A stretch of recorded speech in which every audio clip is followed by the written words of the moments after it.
تو تعریفوں کے بہت اعلیٰ سطح پر پہنچ چکا تھا، لوگ تجھے بہت چاہ رہے تھے اور تو خوش ہو رہا تھا، لیکن آج ایسی نوبت آ گئی کہ لوگوں نے تیرے کپڑے پھاڑ دیے، تجھے بے عزت کر دیا۔ تعریف اپنی آپ کی پسند کرنا یہ بھی نفس کی خواہشات میں سے، نفس موٹا ہو جاتا ہے لوگ جب زیادہ تعریف کرنے لگ جاتے ہیں، آدمی کے اندر غرور اور تکبر۔ بہترین بات آپ کو بتاؤں، حضرت شبلی رحمۃ اللہ تعالیٰ علیہ ایک مجذوب بزرگ رہے ہیں، ان کے متعلق بڑی عجیب و غریب بات ملتی ہے کہ زندگی بھر اپنے آپ کو قید میں رکھے ایک جھوپڑی میں، نہ لوگوں سے ملاقات کرتے، نہ زیادہ اپنی ایک بات یہ بھی یاد ہے، تعریف اپنی آپ کی پسند کرنا یہ بھی نفس کی خواہشات میں سے، نفس موٹا ہو جاتا ہے لوگ جب زیادہ تعریف کرنے لگ جاتے ہیں، آدمی کے اندر غرور اور تکبر بھی آتا ہے۔ حضرت شبلی رحمۃ اللہ تعالیٰ علیہ جس علاقے میں رہتے تھے، اس علاقے کا جو گورنر تھا، حاکم تھا، وہ بہت سخت بیماری میں مبتلا تھا، لا علاج بیماری تھی، کئی اطباء حکماء علاج کر کر کے تھک چکے تھے۔ ایک مرتبہ ایسا ہوا کہ ان کی جھوپڑی میں ایک شخص آتا تھا حضرت شبلی رحمۃ اللہ علیہ کی، جو اس حاکم کے ہاں بھی جایا کرتا تھا۔ اس شخص نے اپنے حاکم گورنر سے کہا کہ میں ایک درویش کو جانتا ہوں جو فلاں جگہ جھوپڑی میں رہتے ہیں، آپ ان کے پاس چلیں، ہو سکتا ہے آپ کی بیماری کے لیے وہ کچھ علاج دے دیں۔ حاکم نے کہا بڑے بڑے حکیم اور طبیب عاجز آ گئے ہیں، اب کسی فقیر درویش کی کیا بات۔ بہرحال ڈوبتے کو تنکے کا سہارا گیا، حضرت شبلی رحمۃ اللہ تعالیٰ علیہ نے اس سے مصافحہ کیا اور اپنا پانی پیا ہوا اس کو دیا یا دم کیا۔ وہ واپس اپنے مقام تک آنے سے پہلے اپنی لا علاج بیماری سے شفا یاب ہو چکا تھا۔ الحمدللہ، شفا دینے والا اللہ ہی ہے، مگر ذریعہ کسی کو بھی بناتا ہے۔ اس حاکم کے دل میں ان کی بڑی عزت ہو گئی حضرت شبلی رحمۃ اللہ علیہ۔ اس نے کہا اتنے زمانے سے ہمارے علاقے میں ایک ایسے مستجاب الدعوات بزرگ موجود ہیں اور ایسے پہنچے ہوئے سالک موجود ہیں جن سے ہم ہی واقف نہیں تھے، جن کی دعاؤں کی تاثیر یہ ہے کہ لا علاج مرض میرا صحیح ہو چکا ہے۔ تو اس نے کہا کہ سارے لوگوں کو لے جا کر کے ان کو بڑی عزت دی، بڑے تحفے دیے، اور اس کے بعد کہا کہ حضور اب آپ اس جھوپڑی میں اور اس خیمے میں نہیں رہیں گے، آپ چلے علاقے کی سب سے بڑی جامع مسجد میں آپ امامت فرمائیں گے اور پوری مخلوق آپ کے پیچھے آپ کی اقتداء میں نماز پڑھے گی۔ آپ نے بہت منع کیا کہ مجھے رہنے دو میرے حال پر، وہ نہ مانے، اصرار کیے، سبوں نے جب اصرار کیا تو آپ نے قبول کر لیا۔ بات مشہور ہو گئی کہ اس علاقے میں ایک بہت بڑے ولی رہتے ہیں، کامل بزرگ ہیں، جن کی دعاؤں سے، جن کے دم سے حاکم وقت کو صحت یابی ہو گئی، سب جگہ بات پھیل گئی، افواہ ہو گئی۔ دوسرے دن جمعہ کے دن بھیڑ اتنی کثرت سے تھی کہ لوگ سڑکوں پر بھرے ہوئے تھے کہ اس بزرگ کو دیکھنے کے لیے کہ کون ہے یہ اللہ والے جن کی کرامتوں کا شہرہ ہو چکا تھا۔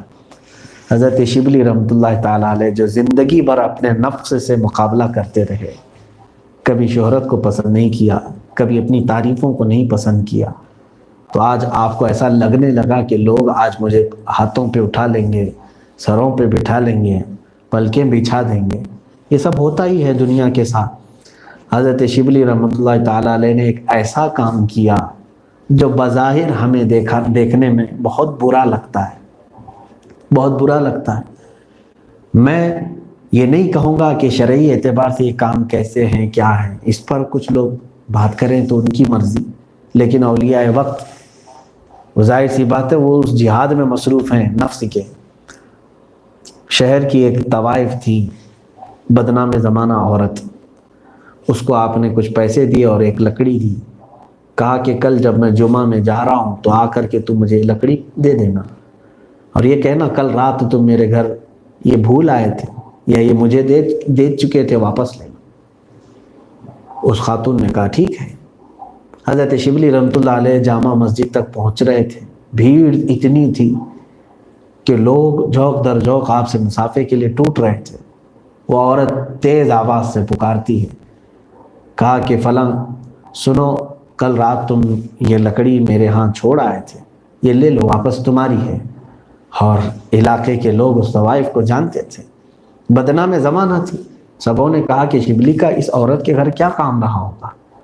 بس یہی بدگمانی تھی لوگوں کی کہ یہ بنا ہوا درویش ہے اور راتوں پہ جاتا ہے عیاشی کرنے کے لیے. ہم سب کے سامنے ایک عورت آ کر کے اب اس کو واپس کر رہی ہے. سبوں نے اسی وقت پتھر مارنا شروع کیا اور سب بھیڑ چھٹ گئی. کچھ لوگوں نے آپ کے جبے پھاڑ دیے, کپڑے پھاڑے. مسجد تک جانے نہیں دیا گیا آپ کو اور آپ واپس آ گئے اور اپنے خیمے میں آ کر کے خوب ہنسنے لگے اور کہا اے نفس آج میں نے تجھے زیر کر دیا. تو تعریفوں کے بہت اعلیٰ سطح پر پہنچ چکا تھا, لوگ تجھے بہت چاہ رہے تھے اور تو خوش ہو رہا تھا, لیکن آج ایسی نوبت آ گئی کہ لوگوں نے تیرے کپڑے پھاڑ دیے, تجھے بے عزت کر دیا. تو نفس کے ساتھ جہاد ان لوگوں کا ایسا ہوتا تھا. میرے عزیزو, آج کچھ ہی چیزوں سے ہم بچ نہیں پا رہے ہیں. میں تو بارہا اپنے بچوں سے کہہ رہا ہوں, میں خاص طور پر اپنے نوجوانوں سے یہ گزارش کروں گا کہ اس زمانے میں اگر تم دوسرے تمام چیزوں کو بچاؤ گے کہ نہیں بچاؤ گے الگ مسئلہ ہے. ایک زمانہ تھا کہ ہم بار بار آنکھوں کی حفاظت پر اور اپنی زبان کی حفاظت پر بہت کہا کرتے تھے, لکھا بھی گیا ہے, کیونکہ یہ بہت ڈینجر دو چیزیں ہیں جو انسان کو تباہی کی طرف لے جاتی ہیں. لیکن میں آج ہٹ کر کے یہ کہنا چاہوں گا, آج اگر تم اپنی انگلیوں کو صرف بچا لیے, میں سمجھتا ہوں بہت ساری چیزوں سے بچ جاؤ گے. ہو سکتا ہے آپ پوچھیں کہ انگلیوں سے کیوں؟ کیونکہ تمہارے ہاتھوں میں موجود جو موبائل ہے, انہی انگلیوں سے ٹچ کرتے ہو اور جو چیزیں تمہاری اسکرین پر آتی ہیں پھر اس سے یا تو تمہاری نگاہیں گناہ کرتی ہیں, پھر اس کے بعد تمہارا پورا وجود گناہ کرتا ہے, پھر یا تو زبان بھی گناہ کرتی ہے, ہر چیز گناہ کر جاتے ہیں. کاش یہ انگلیوں کو اس موبائل کی اسکرین پر جانے کے وقت اللہ رب العزت کے حاضر ہونے کا, اس کے ناظر ہونے کا تصور کر لیں کہ وہ مجھے دیکھ رہا ہے اور رب تبارک و تعالی حاضر ہے. تو اتنا تصور کر لیں اور یہ انگلیوں کی حفاظت کر لیں. اس لیے یہ بات مجھے آج کہنی پڑی میرے عزیزوں. اب توجہ سے سنیں اس بات کو. میں نے شاید پچھلے جمعہ بھی عرض کیا تھا, میں نے اخبار کی ایک رپورٹ دیکھی جس میں یہ دعویٰ کیا گیا ہے کہ لاک ڈاؤن کے اس ماحول میں سب سے زیادہ اگر کوئی چیز چلی ہے تو پورنوگرافی والی ویب سائٹ چلی ہے سب سے زیادہ. اور جتنا یہ ایکٹیو ہیں ویب سائٹس جس میں گندی فلمیں, ننگی تصویریں, معاذ اللہ رب العالمین, یہ سب سے زیادہ ایکٹیو ہیں لاک ڈاؤن کے ٹائم. یہ اخبار کی رپورٹ آئی اور اس میں بھی یہ دعویٰ کیا گیا ہے کہ انڈیا میں پوری دنیا کا 95% یوز کیا گیا ہے. اللہ کی پناہ, اللہ کی پناہ. کیا تمہارے ہاتھ میں موبائل اسی کام کے لیے دیا گیا ہے؟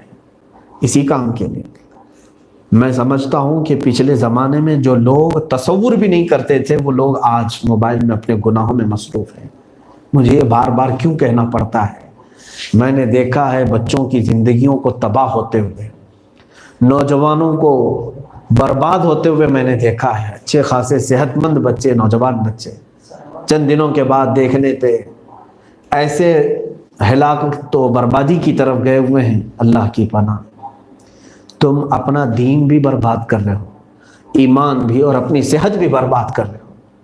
کچھ نوجوان, ایک دو نہیں, میرے پاس ہزاروں ایسے ہیں جو روتے ہیں. میں کسی کے راز کو افشا نہیں کرنا چاہتا, لیکن ان کا درد میں محسوس کرتا ہوں. کیوں آج عمر 20 سال, 22 سال, 21 سال کی ہے, وہ صرف یہی کہتے ہیں جب ٹوٹ جاتے ہیں, کہا ہم برباد ہو گئے, ہم سے کچھ چیزیں نہیں چھوٹ پاتی. کہا کیا کرتے ہو؟